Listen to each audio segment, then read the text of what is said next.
Hello, my second graders. How are you guys? I hope you guys are good. I am excited to start a new book and a new lesson. By now, you probably all figured out how much I love to read books to you guys. Reading out loud is one of my favorite things to do, even with my own kids at home. I just love reading all around, and I get a lot of books, and I don't know if in this school year I'm going to have enough time to read all the books I want to, but in this occasion I have a special book that I like to read because I think it is very helpful in both reading and writing.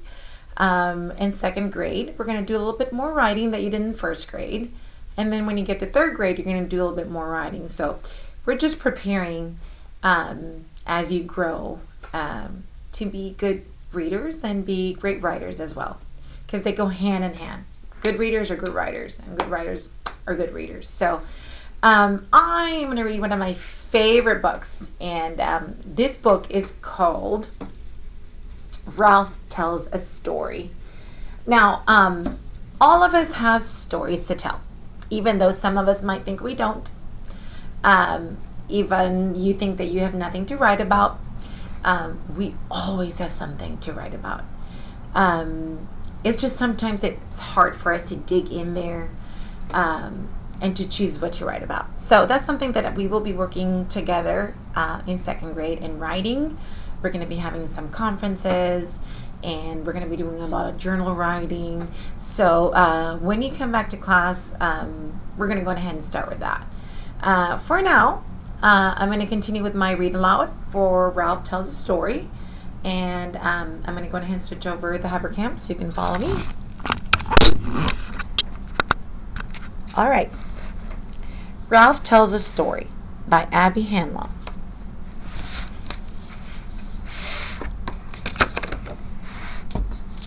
See, all these papers were written by Ralph. They have a name on them, and pretty much that's it. Right, just by looking at the cover that we have over here, and by kind of looking at the pictures, what do you guys think? Do you think this book is fiction, which means that it is not real, or it is nonfiction? That means that it's a book about something that is real. You're right, it is fiction. We have drawings which kind of indicate that this is not a real book. This is something that the author created in his own mind, and he wanted to tell us a story. And we can talk about why do we think that the author decided to write this story. It could be to inform us about something that we need to know about.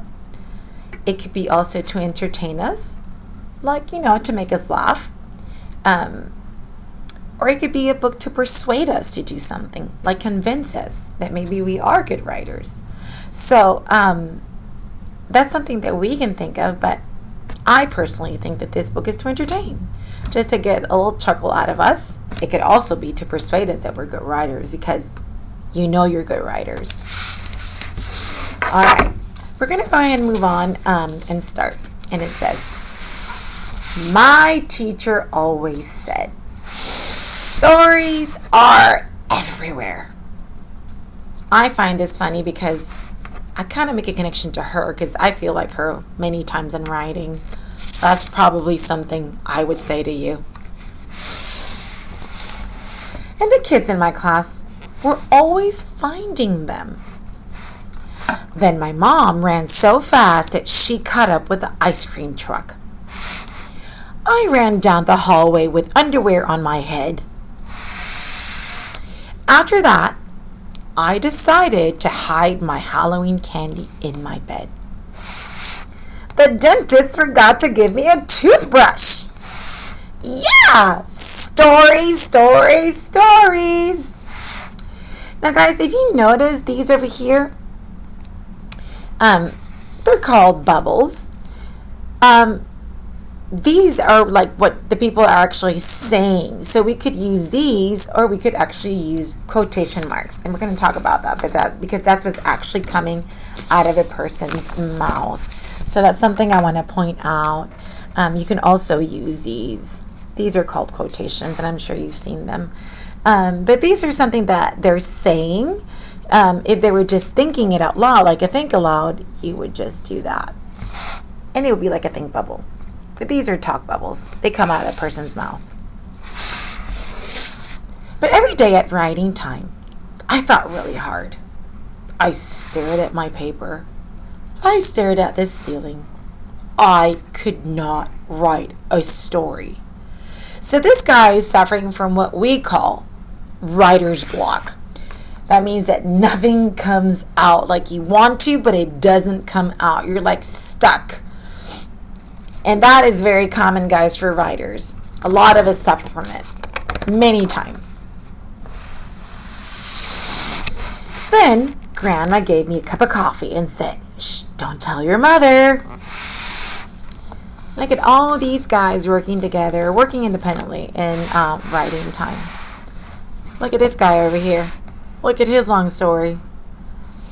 And look, these are their favorite characters. You might recognize them: Bapper the elephant, the pigeon, the one that drives the bus, George, here's George. So a lot of characters that we know of. We're going to read about that one, and probably going to read about that one, and that one too. And look at Ralph over here. I have no story. So he's feeling pretty frustrated about not having anything to write. Poor guy. So I looked for other things to do. I went to the water fountain. Can I go to the bathroom? Again. I roamed the hallways. I tried everything. Can I go help the lunch ladies? What? So as you can see, guys, we writing teachers are very familiar on that old trick of I need to go to the nurse and I need to go to water fountain reading time.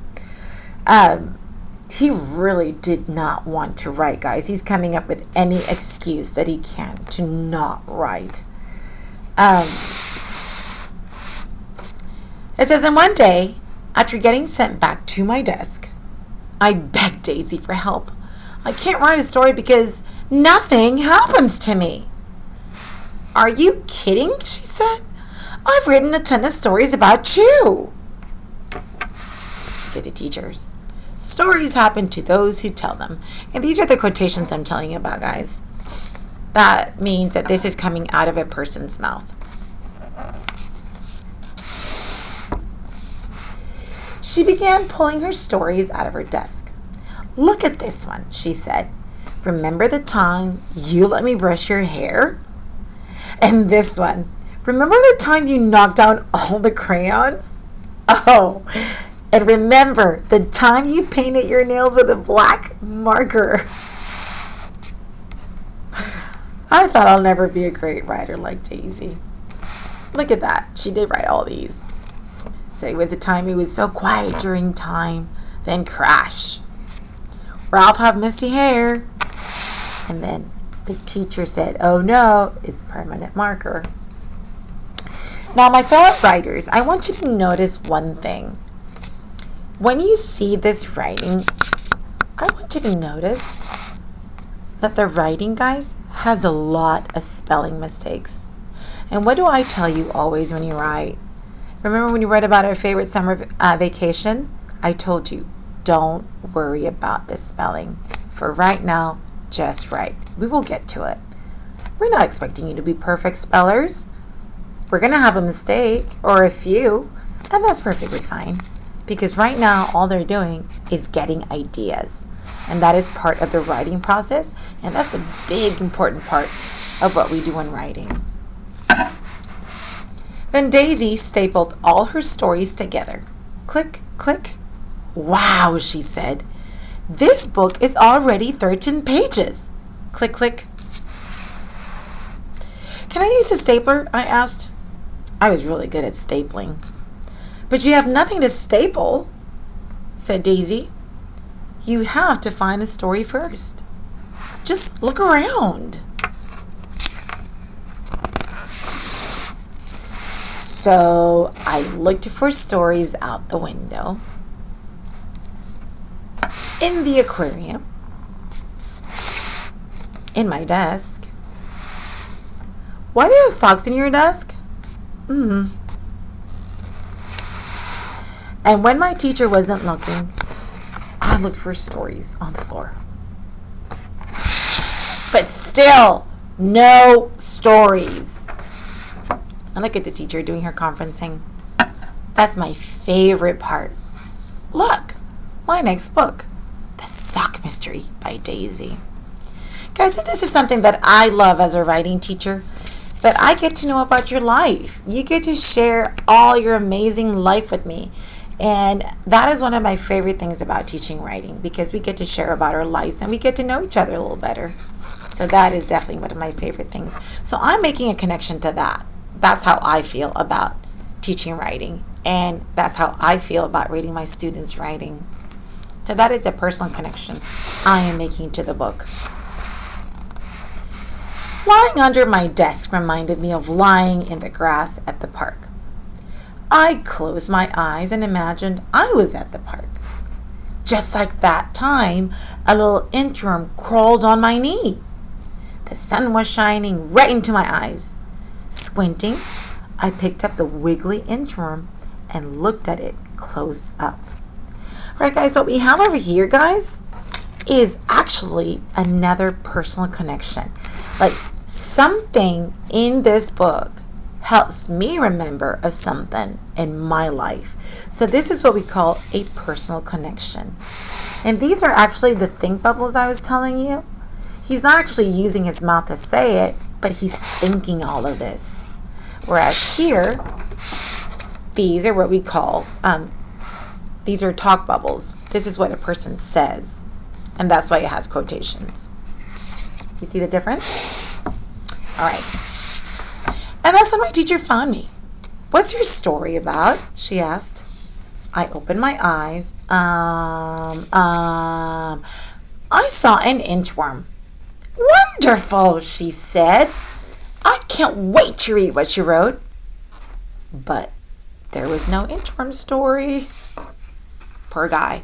He's having writer's block again, guys. He froze. I sat down and tried to write about the inchworm, but right away I got stuck. Do you know any inchworm stories? I asked Daisy. She just rolled her eyes and kept on writing. She was like, oh, Ralph, here we go again. And then my teacher said, writers, come to the rug. Time to share. So that's kind of what we do in journal writing, guys. We get to share about our life. Ralph, why don't you go first, said the teacher. I pretended that I had lost my paper. Look at Ralph. This is him. Look at everybody else, so eager to share. This guy says, pick me. Oh. Please. Me. And look at Daisy with her book already. They're all so eager to share. Why do you think that is, guys? I think it's because we like to share about our life with others, and that is a fantastic thing. It didn't work. He's sitting on it. Look at her. She's telling on him because he's hiding that paper. I walked to the front of the rug. It took me a long time. I held my paper against my chest so no one could see it. I was at the park, I said. An inchworm crawled on my knee.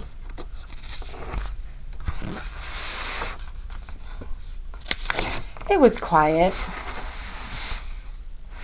My heart went thump, thump, thump, thump, thump, thump, thump, thump.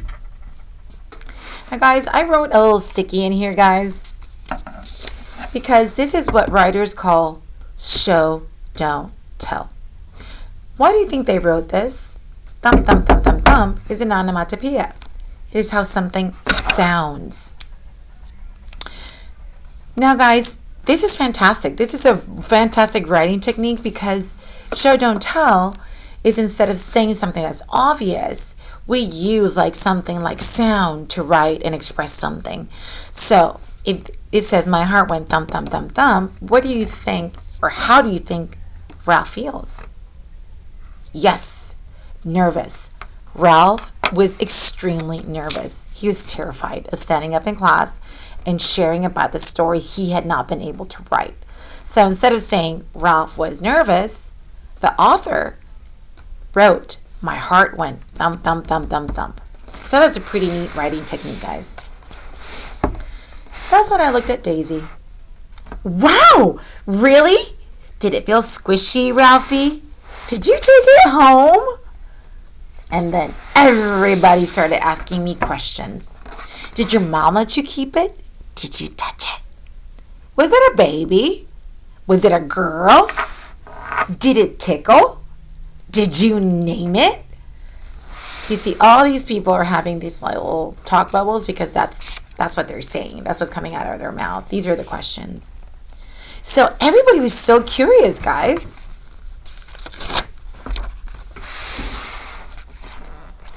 Wait a minute, I thought.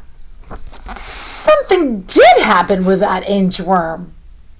Well, I picked up the inchworm and decided to name him Nick. I built Nick a house, but he just inched away. So, I followed him, which was why I didn't notice that someone was following me. And then, all of a sudden, this wobbly, crazy baby grabbed Nick and put him in his diaper! No! I tried to be calm. Come on, baby, I said really nicely. Give Ralphie the inchworm. It didn't work. Was this the end of Nick? But then I noticed Nick was escaping. He cried right up at the baby's stomach. Quickly, I rescued Nick and ran. And we spent the rest of the afternoon doing nothing together. The end. Well, I don't know about you guys, but I think that after having absolutely no story about that inchworm, he realized that he really did have a really good story. And not only that, guys, he used a lot of what we use in writing, which are called the sequence words. And we're going to talk and we're going to study them. These are fantastic words that we use at the beginning to let the reader know what happens first and what happens next. Sequence. So you see you have well, you have a comma, you have so, and then all of a sudden. These are words that are very helpful. So I know good writers use sequence words to help the reader understand the order of things. Everybody clapped and cheered. Show the picture, Ralph, someone said. Wonderful! Hooray! Yeah, Ralph! I wasn't embarrassed anymore. So, I did. Look at that. That's his cover sheet. What you guys are going to be doing at the end of your writing when we go to the writing center and pick our fancy paper and you do your drawing. And we're going to hang up outside the classroom so people can see. So, Ralph, that's the name. And I was at the park. Now, that was last year. This year, I write stories all the time. I keep finding stories everywhere. This book might be too thick to staple. Look at that. 100 Funny Stories by Ralph. So obviously, from having no stories at all, now his book is too thick to staple. That's what he's thinking. You see those 3 dots over here? That is a thought bubble. This is actually a talk bubble. That's what they're saying. That's a difference. You see that one and that one. That's how you know the difference. So, here's some fantastic writing tips from Ralph. He said, number 1, get comfortable. Remember he went under the table and he started getting ideas? That's when he remembered. 2, it's okay to ask for help. What was that funny thing I did again? He was asking Daisy, so you can always ask your partner. 3, you can always write about what you had for breakfast. I love food, guys, and I know a lot of you do too, so that is always a good thing you can write about and share as what you like. So Pizza in the Morning by Ralph. Yum. Eat lots of chocolate. All right. So these are some of the books that he wrote, guys. Look at that. Books by Ralph. When I Ate Too Much Spaghetti by Ralph. The Crazy Supermarket Cart. When My Backpack Was Really Heavy, kind of like yours this past Monday. So sorry about that, guys. The Shampoo Mystery. When My Mom Bought Me the Wrong Size Underwear. The Case of the Missing Ice Cubes. This could be a good science one for Ms. Long. The Marker That Never Ran Out. The Lunch Lady's Friend. The Worst Staple Jam Ever. When My Baby Brother Ate Hot Sauce. And those of you that have baby brothers like Stark and Gabriel and Chase, I know you have a lot of stories that are related with your brothers, with your baby brothers. Daisy's Embarrassing Birthday Party. When the Principal Tripped. Oh no. The Scariest Hamster. When the librarian yelled at me really loud. The Bathroom Emergency. When Milk Came Out of My Nose. The Smelly Band-Aid. And The Inchworm Returns. So obviously, guys, he found his inspiration. I think he just needed to understand that he's a really good writer. As are all of you. I have no doubt you guys are fantastic storytellers. You all have wonderful stories to share. And this classroom is a perfect safe haven for you guys to share what you want to share. We do journal writing, guys, and I encourage you guys to share your life with us. But remember, we never do anything we don't want to do. If you don't want to, really, you don't have to. I'm never going to make you do something you don't want to do. Anyways, that is a book, Ralph Tells a Story, and you're going to go ahead and take the other sheet that was inside your journal, and it looks like this. It says, Somebody Want It But So. You're going to fold it in the middle, and you're going to tell me.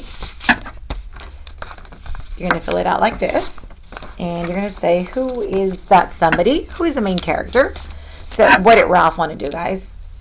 So Ralph wanted to tell a story. So Ralph wanted to, and you can tell me, he wanted to write a story. He wanted to be creative. So you can tell me something like that. I'm not going to write it because I don't want you guys copying it, but I'm just giving you some ideas. Actually, you just need to write Ralph there, not wanted. Sorry, I skipped a step. So you just have to write Ralph. What do you want to do? Ralph wanted to. So that's where you write that. He wanted to write a story. He wanted to be a good writer, etc. But what was the problem, guys? Why couldn't Ralph write the story? So I'm going to write but. What happened? The stories weren't coming. He just didn't have creativity. He just had writer's block. Nothing would come to his mind. He thought he was not a good writer. All these things you can tell me. And then at the end, you're going to flip it over. And then so. This is what we call solution, guys. How did he solve the problem? So Ralph, what did he decide to do? So remember, he decided to go underneath the table, and then he got some inspiration, and then he remembered. So what did he do to stop his problem? How did he solve it? So here, guys, we're talking, this is what we call a summary. In a summary, you kind of tell me in your own words the main character, what he wanted, the problem, and then the solution. So pretty much that is what I need you guys to do for me with this paper. And the title of the book is Ralph Tells a Story. And it is capitalized, guys, if you notice, because it is all the title. So they all have to be capitalized. And the author is Abby Hanlon. And the illustrator, guys, actually, it's the illustrator. Let me see. Does it say? Maybe it is the same person. I think it's Abby Hanlon. It doesn't say. So we're going to put Abby Hanlon. And here I need your name, and you're going to glue it just like you did the other paper, and you're going to go on ahead and glue it in your writing journal. Remember that yours is going to look different than mine, and that's perfectly fine. Here we have the one about the lima beans, so you're going to turn over to the page and you're going to glue it right behind it. You can go on ahead and do like this. Actually, let me just do this, might be easier. Hold it like that. And then you're just going to go on ahead and glue it up here. And you're going to put your name, and the title of it is going to be Ralph Tells a Story. So we're going to put Ralph Tells a Story. And this is the summary.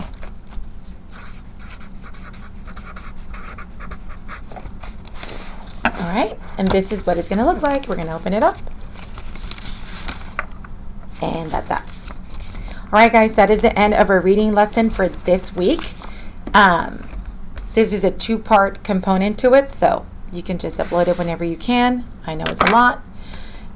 Anyways, I wish you have a fantastic day and enjoy the rest of this. And I miss you. You guys be good. I'll see you soon. Bye, guys.